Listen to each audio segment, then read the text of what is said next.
Welcome to the Film Florida podcast. I'm John Lux, and I'm the Executive Director of Film Florida. Before we get to our interview, please remember to subscribe, rate, and review the Film Florida podcast. If you're not already a member of Film Florida, please consider joining at filmflorida.org. If you like what you hear on the podcast, please consider going to our website and donating $20.23 for our 2023 fundraising campaign. We also have a Film Florida merchandise page. Visit filmflorida.creator-spring.com to purchase Film Florida t-shirts, sweatshirts, coffee mugs, and more. David Tochterman is an Emmy-nominated executive and producer with a record of launching award-winning television and digital properties. His first job in Hollywood was the director's assistant on the pilot episode of Seinfeld. He was the executive VP of Will Smith's Overbrook Entertainment and senior VP of the Carsey Werner Company, where he developed hit shows including That 70s Show, Third Rock from the Sun, and was an executive producer of Grace Under Fire. David has also been a digital strategy consultant for ABC, PBS and Starz, and a partner in the production company Pemberley Digital, winners of 2 Interactive Emmy Awards for video adaptations of literary classics on YouTube. He's the founder and CEO of Canvas Media Studios, providing storytelling experience, video strategy, and content production for any business looking to reach and influence audiences on digital platforms. Here's my conversation with David Tochterman. Welcome to the Film Florida podcast, David. Thanks, John. Thanks for having me. So let's kind of start at the beginning. What's your backstory? Where'd you come from? Well, I grew up on Long Island. I attended Syracuse University, where I majored in theater as well as the Newhouse School of Communications. I double majored. I moved to New York. I was pursuing a career as a director or to become an artistic director of a regional theater. As I was doing that, I also became a successful casting director and cast, hundreds of plays on Broadway, off-Broadway, regional theaters, and also for TV series that were based in New York. And now I read that your first real job in the film and television industry was as the director's assistant on the pilot of Seinfeld. How did you get that job, and what was that experience like? It was actually the first job I got when I moved to California. Okay. A very good friend of mine from the theater in New York knew I was planning to move to LA, and he offered me the opportunity to be his assistant on a pilot that he was doing, because he knew I was going to move to LA and try to, become a director, TV director. And he said, "Hey, I'm doing this pilot. When are you getting here? If you get here by this time, you can be my assistant on the pilot." And I didn't know I said, "What is it?" He said, it's a stand-up pilot. They were making them left and right at that point, right? What was cool about it was that I had cast a handful of TV projects out of New York, and I had relationships with the studio and the network, so people knew me. And I knew Jason from New York. And so I had a lot of access to the process that most assistants don't get. And so it allowed me to not only be on the set, but actually come to the meetings with the network and the studio, which was a real eye opener. And all the stuff that they made fun of on the show it's about nothing. Those meetings really happened.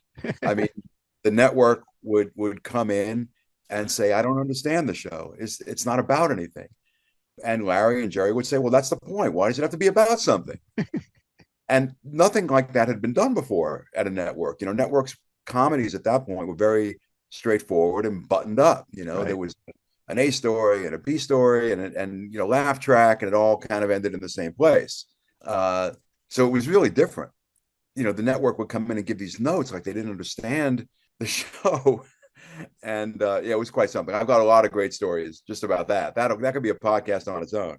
Yeah. But because I was there from literally day one till shoot, and it was fascinating. So let me guess, when you asked your friend about what the show is about, did he say it's a show about nothing?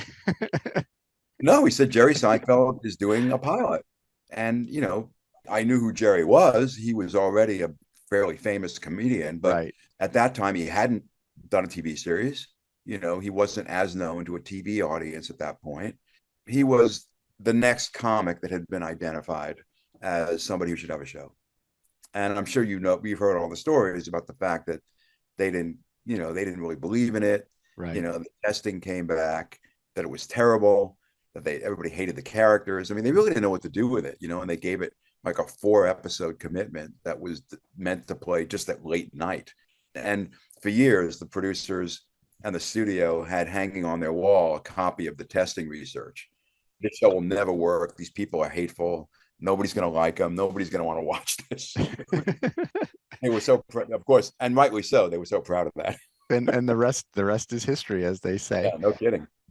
So obviously that's a great place to start a career in Hollywood. How did that first role kind of set the stage? Well, it was an amazing entry to the world of episodic comedy. I met Jerry's managers, I met other people in the comedy world, and I thought that would be a great path for me. And I continued to, work as an assistant to directors on sets of some well-known shows, trying to sort of get my shot. But shortly after that, I was offered a job as a creative executive at the Carsey Werner Company, which had come out of a casting meeting that they wanted to meet with me about casting one of their shows, because they knew I had just moved out from New York, and they were really into the casting directors that knew the New York, the New York scene. Right now, it's like everybody is bicoastal, and but at that moment, it was still unique, right, to the fact that I knew so many actors in New York.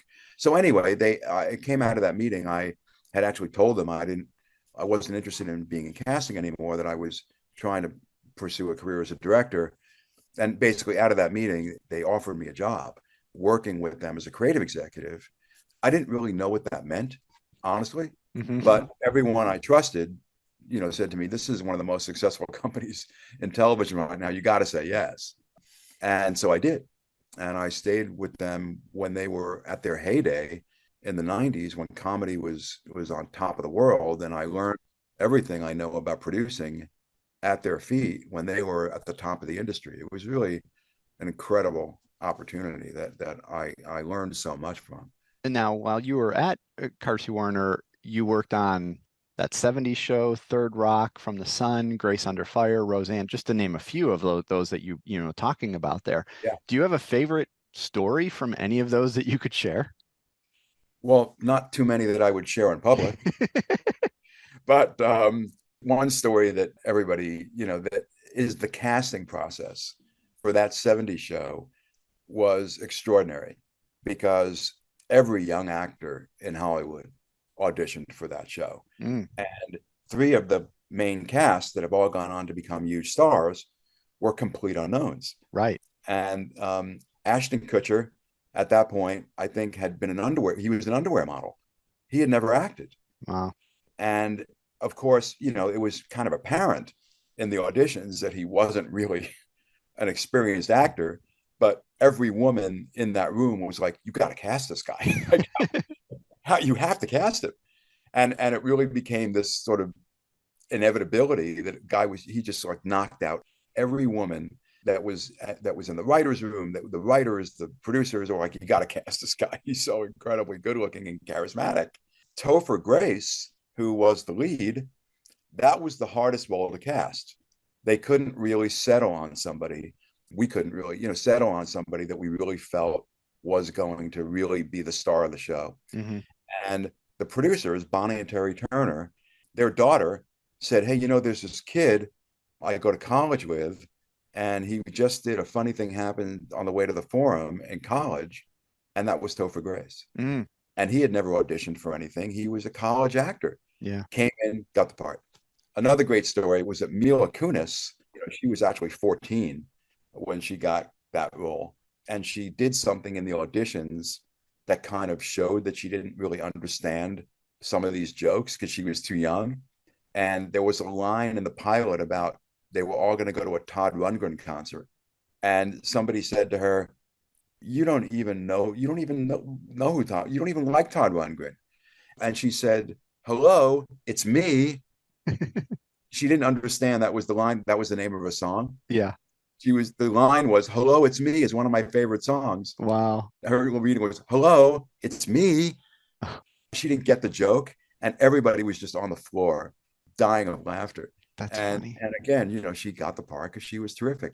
Now, I actually didn't watch that 70s show when it first came out, but now as it's still on in syndication late night, I think I've seen every episode now. It was terrific. I mean, it was just terrific. I mean, it was such a simple idea.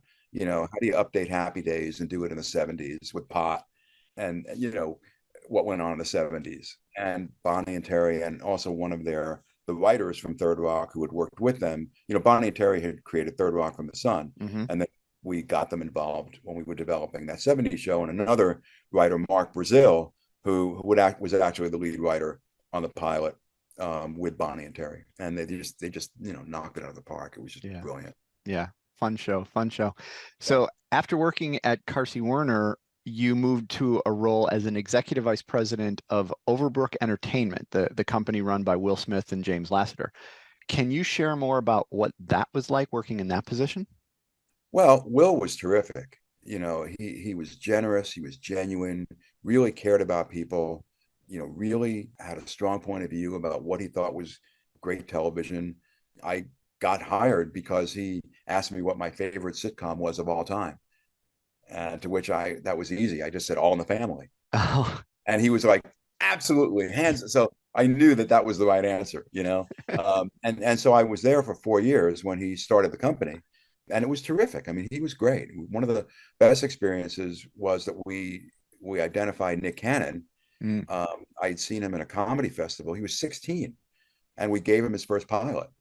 He had actually written a pilot for himself. He was 16 years old. wow. What was also kind of cool about it was that at the time that Will started Overbrook, he was about to become a huge megastar. He was already a star, but this was the first time he was starring in a movie. He was doing Ali, and that was the first time he had starred in a film on his own. Prior to that, he always wanted to have a really experienced actor with him, whether it was Tommy Lee Jones, Gene Hackman, Kevin Kline. He knew he wanted an experienced actor with him, but Ali was a big leap for him because it was the first time he starred in a movie. And so that was huge. And in fact, that was one of my first experiences in Miami. And that's how I met Susan Sims and learned about Film Florida and all of the opportunities that existed. It was actually when Will was shooting Ali. So talk about shooting in Miami. Well, I wasn't part of the movie. I was the head of his television division. Oh, right, right, right. I was just in Miami. My wife is from Miami, and so I was down there a lot. We actually got married in Miami, so I was spending a lot of time down there, and it just happened to be at the same time he was shooting the film. Gotcha. That was somewhat coincidental. Well, there's always a Florida tie. I found that out in doing Yeah, these absolutely. interviews, definitely. Yeah. So, and now moving to your current role, which is that you're the CEO of Canvas Media Studios, and your company announced a partnership with Mar Vista Entertainment on a 6-film slate to promote diverse and first-time filmmakers. What inspired that partnership, and what drew you to the commitment to first-time filmmakers and diversity? Well, the idea actually came up during the pandemic when the industry was shut down, but there were so many streaming platforms that were so hungry for content. Canvas was originally founded during the heyday of original digital content, and we developed an expertise in creating high-end premium content at a low budget. And so I thought, well, this could be an opportunity. How do we extend this expertise to features and see if we can maybe reinvent the indie film model a little Mm, bit? So we built a production plan around low budget filmmaking and identifying and empowering first time directors and giving them a shot to direct their first feature. For me, the key was distribution. I didn't want to make these films and then pray somebody liked them. right. So I approached my friend and colleague Fernando Su, who is the CEO of Mar Vista Entertainment, which is Mar Vista is one of the largest global distributors in the business, and he loved this idea. And so they are co-financing our films in exchange for distribution rights. And what's cool about that is that every film that's greenlit has a distribution commitment going in. Yeah. And we're focused primarily on genre films like psychological thrillers and some horror films. But listen, identifying, young, diverse talent to me was the key and the hook of the reason this became special. Obviously it's a time when there's a lot of focus on creating more opportunity for a diverse talent pool.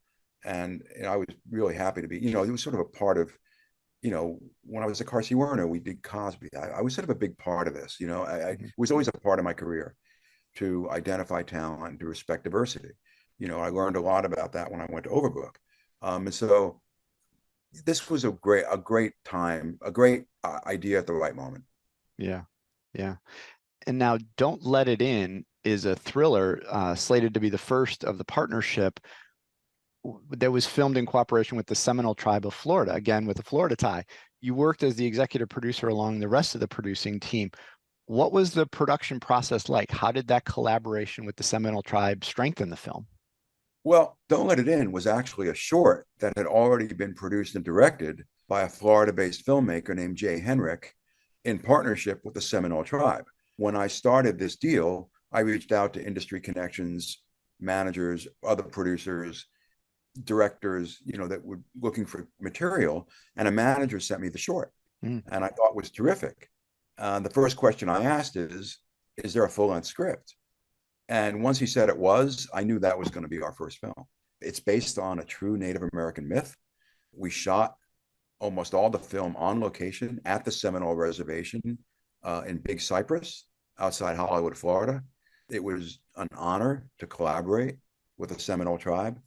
I can announce now for the first time that the film is now actually actively being distributed. It'll be seen right now on two platforms, Redbox and Tubi, and it will also be distributed on other domestic platforms as well as internationally in the coming months. And now we're in post for our second film, which is another psychological thriller called The Caller. So it was already, the filmmaker had already partnered with the Seminole Tribe to do the short. And this was an opportunity to make it into a full-length feature. The short had gotten some online distribution, but this was an opportunity to make a full-length feature based on an important story to the Seminole Tribe, which was very, very exciting, And as I said, it was a real honor to be able to work with them and shoot on their reservation. Yeah, that is great.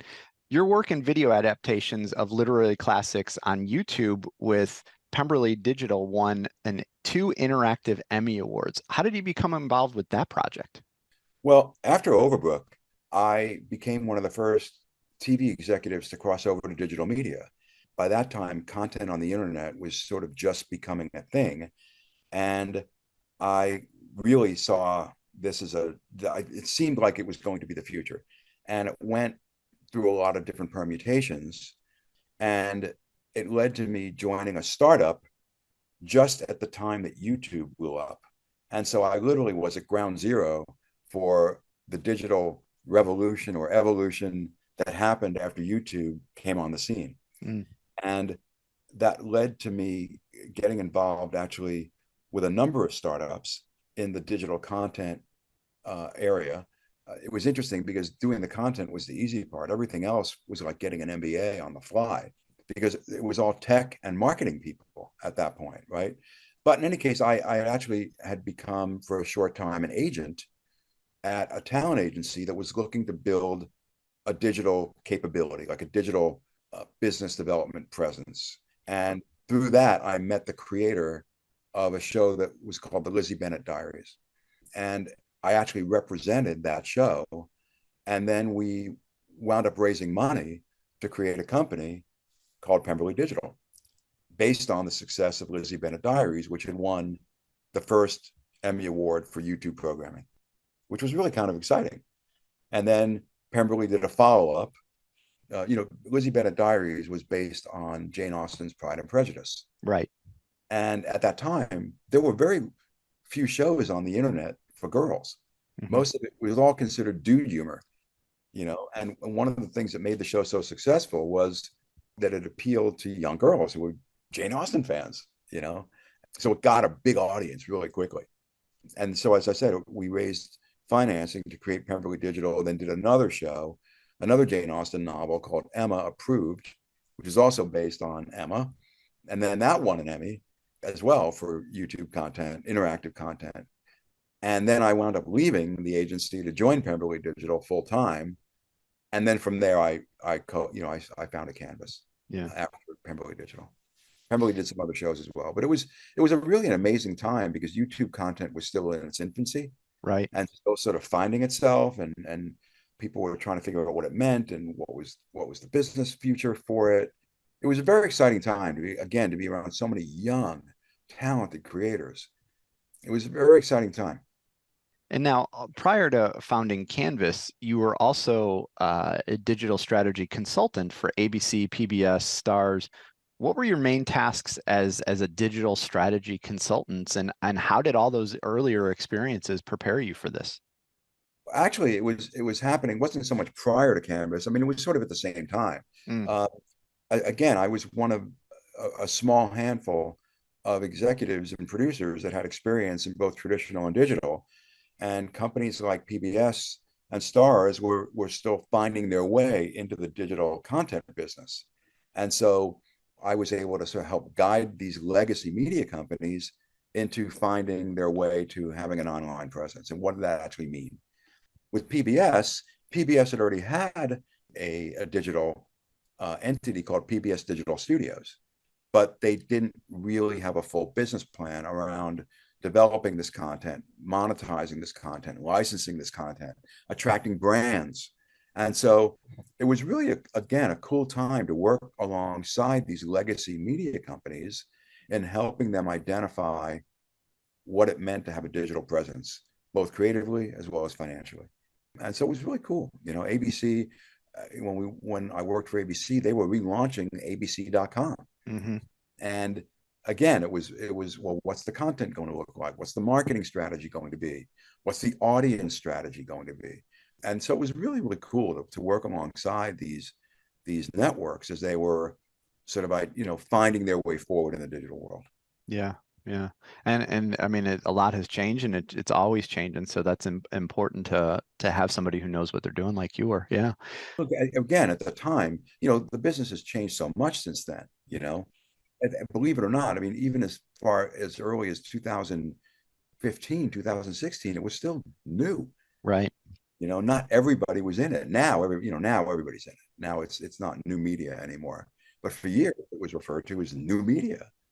Yeah, I mean now, like somebody listening to this now would think, "What do you mean? How is this any different? This is what we know now." But yeah, it wasn't that long ago that this was all brand new. Yeah, YouTube was 2005. yeah. Sorry, 2006, 2006. So it's a little over 25 years, which is nothing. It started out as just, people throwing weird videos up Yeah. there, and now it's turned into a real media outlet. Oh yeah. Well, and has changed so many times along the way. Right. I mean, as the business continues to change and evolve so frequently, so rapidly, because of technology and more importantly, consumers, how Right. consumers not only get their media but how they interact with it. Right. Exactly. Interact you're right. It's not just you're not just watching a TV show anymore. You're absolutely right. The buzzwords have always been the difference between lean back TV, which was traditional, and lean forward TV, which is the internet, Yeah. where you have to really the audience experience and the audience strategy is so essential to it now. Yeah, yeah, you're right. Now, in addition to all of this, you currently also are a lecturer at Boston University, teaching creative producing for film and television, among other classes. What drew you to teaching? Well, as I mentioned, I graduated from Syracuse University, hmm and they opened up an LA semester and reached out to me about teaching classes in emerging media, which at that time, as I mentioned earlier, was still emerging. And I thought it would be a really interesting opportunity, and I wanted to give it a try. And I really enjoyed it. I really enjoyed working with the students, and I created a curriculum for emerging media, and I taught for 3 years, and it was really cool. My wife and I relocated to the Berkshires in Western Massachusetts during the pandemic. hmm Uh, there's so many pandemic relocation stories in Hollywood, and this is another one of them. hmm And we haven't left. We're still here.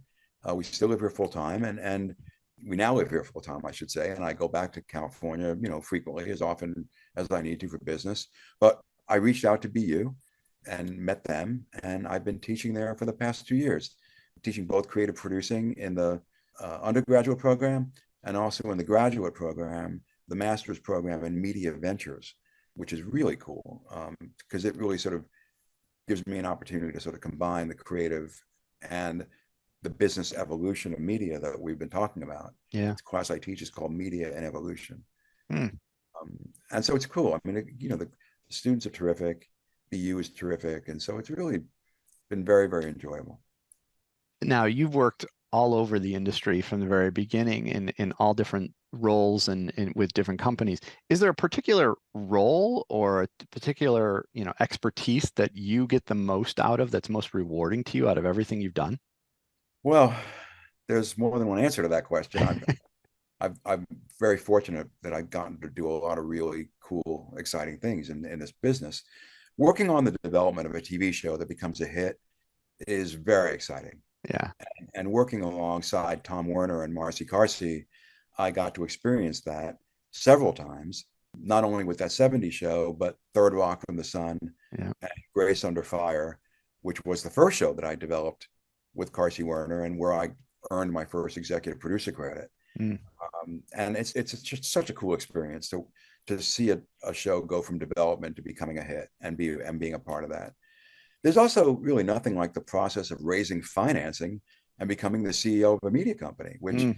I've now done twice, most recently with Canvas. So, those are two of the most exciting things that I would say have happened. And that's great that they're on very different spectrums. I mean, that just shows how Yeah, diverse your career really has been. very different, and in some ways not so different. Yeah.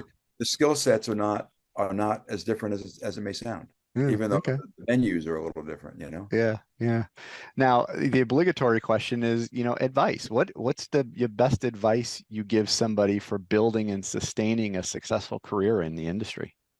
I think you've got to meet as many people as you can, and more importantly, stay open to opportunities because where you start may not be where you go. And it's really important to stay versatile, stay flexible, learn as much as you can, and meet as many people as you can. I moved to LA as an aspiring theater director who wanted to be in television, Hmm. and I left 29 years later as the CEO of a media company. Yeah, So I had no idea that was what road my career was going to take. yeah. Uh, but I stayed open to opportunity, and I was lucky to keep finding interesting things. There's no shortage of interesting opportunities in the entertainment industry. There's just no shortage, and it keeps changing all the time. You'll never get bored, and you just got to sort of be open to where opportunity takes you. And the way to do that is to meet as many people and learn as much as you can. Now, once you got to LA, did you ever actually direct anything? As I mentioned, I came close to getting what I thought was going to be my first episode as a TV director, Uh-huh. and then that's when I got offered a job at Carsey Werner, and so I never did become a director in California. Which is such a testament to your career, though, that's what you went for. You never actually did it, and look at the success. I mean, that's Yeah. amazing. Yeah. Well, I mean, look, the world's full of directors, and I don't mean to say that I mean, the world's full of really talented directors. And in fact, sometimes people say, "Oh, you should go back to it now." And I feel like, well, you know what, the world does not need another director right now. The world does not need me to be, I'm very happy with the road I chose. I really found that applying all my creative expertise to producing turned out to be a terrific opportunity for me. Well, and that's a testament to that flexibility that you talk Yeah. about Yeah. in not being so dug in on this is what I'm going to do and just being open to whatever bring comes your way. You have to because the business is so big. It's so vast. There are so many opportunities. And even what 3, 4 years ago, who would have thought that podcasting was going to become the industry it's become? Right. And that's a whole other career opportunity for people. Yeah. Yeah. So it's. I think this is the most exciting industry to be in, and I think I feel very fortunate that I've been able to do it my whole life. And there's room to do pretty much whatever you want to do in it if you Yeah. just are ready to. If you're willing to commit the time and the resources and the energy. Now, if you could run into yourself right before you started on Seinfeld in that pilot, is there any, what would you tell your younger self about what was ahead? Well, I guess I should have married Larry David. I, I don't know. I mean, I don't know. It's so funny because at the beginning, nobody really thought that show would turn into something. Yeah. Uh, and the director, and honestly, the director that I worked with didn't stay with the show either. Hmm. But I don't know. I mean, I'm pretty happy with the way things worked out. You Yeah. know, I I don't look back. I have no regrets. You know, I don't look back with any sense of, oh, if I'd only known Yeah. this, I would have done that. Well, that show did pretty well, and so did you, Yeah. that's for sure. Yeah. Now, where can people learn more about you? Where can they keep up on things that you're doing? Well, I mean, Canvas Media Studios, has a website and an Instagram account, and Don't Let It In will now be released, as I mentioned. Hmm. Certainly by the time this airs, it will be out on Redbox, Tubi, and other platforms. The Caller will be out shortly after. I would say, follow us on Instagram at Canvas M Studios, or you can follow me. I'm at DTOC, DTOC on Instagram or Facebook. I mean, that's pretty much everywhere where we're posting. We're posting through social on all the platforms, both myself as an individual, other people in the company, and Canvas. Great. Great. Well, David, I can't thank you enough for being with us on the Film Florida podcast to share your stories and your expertise. We really appreciate you taking the time to visit with us today. My pleasure. I'm hoping that there'll be an opportunity for me to produce more projects in Florida. Well, we certainly hope so as well. Thank you very much for your time. You bet. Thank you. Thanks for listening to the Film Florida podcast. For more information about Film Florida, go to filmflorida.org and like or follow our social media pages. If you're not already a member of Film Florida, please consider joining at filmflorida.org. If you like what you hear on the podcast, please consider going to our website and donating $20.23 for our 2023 fundraising campaign. Check out Film Florida merchandise at filmflorida.creator-spring.com, and please remember to subscribe, rate, and review the podcast.